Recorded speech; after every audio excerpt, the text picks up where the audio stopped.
Alright, so good morning. Day 2 ng upgrade series natin kay Raven. And nandito ulit ako kay Tycas. Yan, dito tayo nagpagawa ng braking system sa Raven.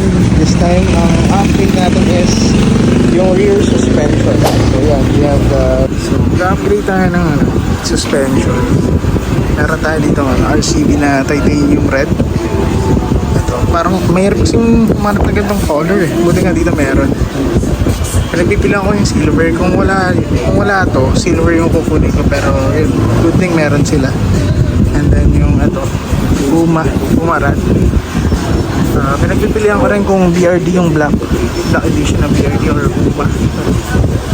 Let's see kung ano mas maganda. So ayun, napunta tayo sa BRD black edition kasi limited edition siya. Yung Puma kasi parang common siya. Ito, karaniwan kasi na ito is silver. Yung mga ipakabit mo yan, Sela. Ipakabit mo yan, ha. Nakakuha tayo ng black. Ipakabit mo yan, ha. So yun, kinakabit na yung suspension. Yes, sabi ko yun, pinagpilihan ko yung silver o yung titanium red. Pero parang mas bagay kasi yung combination ng Raven is black and red. So I went for this na lang. So ayan, nakakabit na siya yung left and right. And masaya naman ako sa nagiging itsura niya ngayon. Bagay talaga sa colorway ni Raven. Ayan, tinatanggal na yung coolant para may ilagay na yung bagong BRD na radiator. And then yung mga hose, syempre lilinisan yan.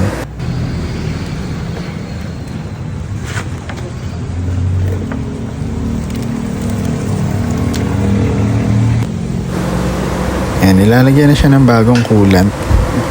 Tapos mamaya papaanda rin siya para tumakbo yung mag-circulate yung coolant niya sa loob. Yan, so okay na siya. Nakabit na yung radiator and then yung bago nating suspension.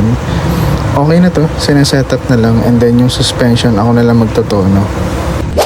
Alright, so again part 2 ng upgrade series natin kay Raven. Ito na yung kinalabasan ng naikabit natin yung rear suspension and then yung rad or radiator.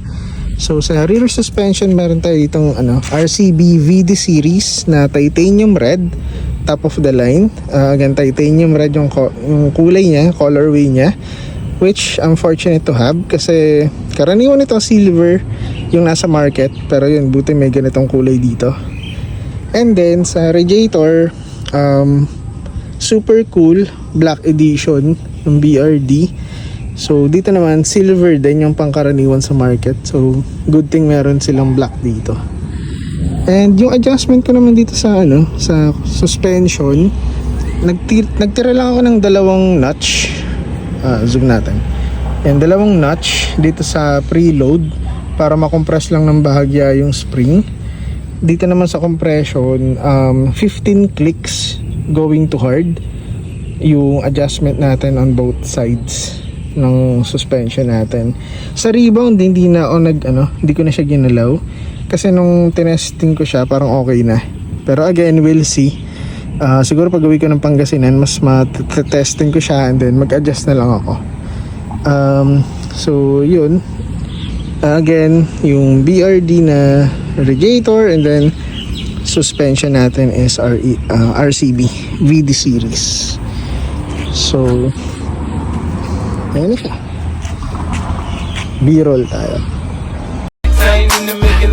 Come give me a hug if you're in there getting rough. You can find me in the club, bottle full of bug. Mama, I got what you need if you need to fill a buzz. I'm in there having sex, I ain't in there making love. So come give me a hug if you're in there getting rough.